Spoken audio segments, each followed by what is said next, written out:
Hi, this is Alex from phpacademy.org with a video tutorial for the new Boston. In this tutorial we're going to be looking at the sortable interaction in jQuery. So we're going to be creating a list much like we did when we looked at the droppable tutorial, or the droppable interaction in jQuery, and we're going to allow this list to be sorted.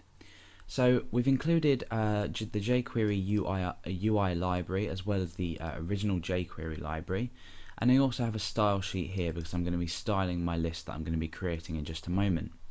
Now inside UI.js is where our jQuery code is going to go to actually make this particular list sortable. So the first thing we want to do is create an unordered list. So I'm going to create some UL tags, and inside here give this a few options. So we're going to have, for example, 3 elements of this here, and I'm just going to type in a few names. Okay, so now I need to give this UL a particular ID, and this is going to be names. Now the reason I'm giving this a particular ID such as this and not list is because we're going to be creating another list in a moment and allowing each list to interact with each other, so being able to drag items from one list into another list. So let's go ahead and preview this in our browser. You can see that we've got some indentation here with the bullet points. I'm actually going to remove these, so I'm going to go over to style.css and I'm just going to style UL. I'm going to set the padding to 0 pixels. I'm going to set the list style to none, and I'm also going to go ahead and set the width of this just up here to 200 pixels because currently a list takes up the whole document. So now it looks a bit like this, and we want to go ahead and make it draggable straight away, or sortable rather. So each element will become draggable and the list will automatically be sortable. So fundamentally we would go into our external JavaScript file, which is ui.js, and we need to use a selector to select this list, which I've called names. We then want to do a dot as we usually would, and we need to make this sortable. Now this alone will make this list sortable. However, we're going to specify some options in a moment which allow us to create some better interaction and also connect it with our other list. And we're also going to be looking at one event as well. There are quite a few events for sortable, but we're going to take a look at the update event a bit later.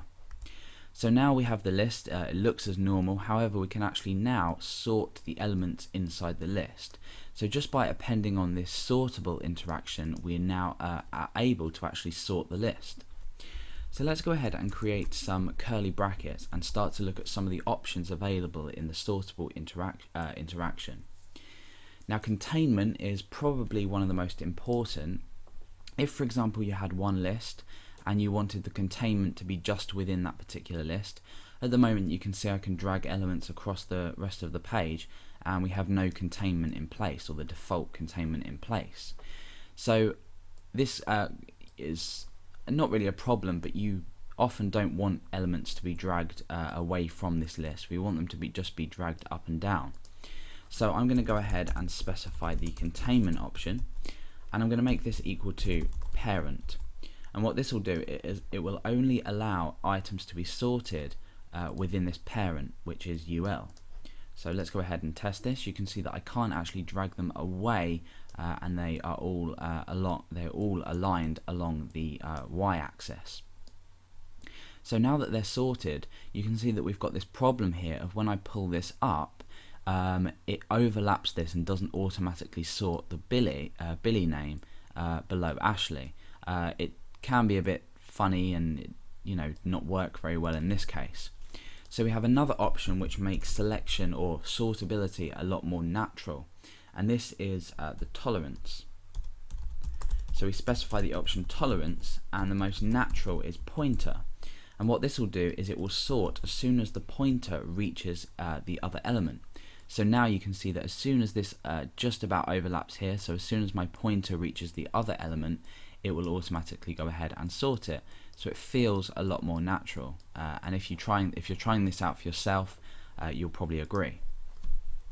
Okay, so let's go ahead and look at some other options, some more aesthetic options. The first one being cursor, and this is just the cursor that's displayed when we're actually dragging a particular element. Now at the moment it's just set to the default selection icon or cursor. I'm going to go ahead and set this to pointer. There are obviously a few other options, but I prefer pointer because it gives us this nice hand icon which sort of simulates actually moving something around.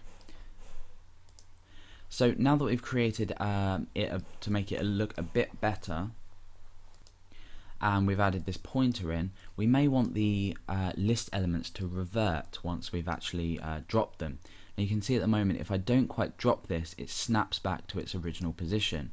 If we were to change the revert option to true, this will actually allow it to sort of slide back to its original position. You can see there.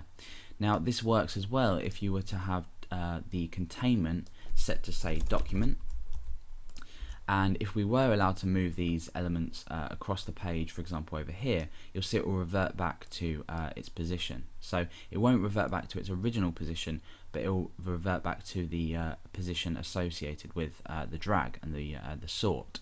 So for example, if I moved Billy over here and then pulled it down slightly, you can see that there's a gap there, and that would fit nicely in the gap and revert back to that position.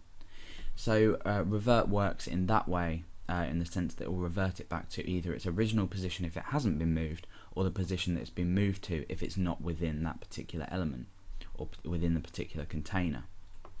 Okay, so now we want to go ahead and look at the opacity option. Let me just pull these down so we can view them a bit better. Okay, so the opacity option just specifies an opacity.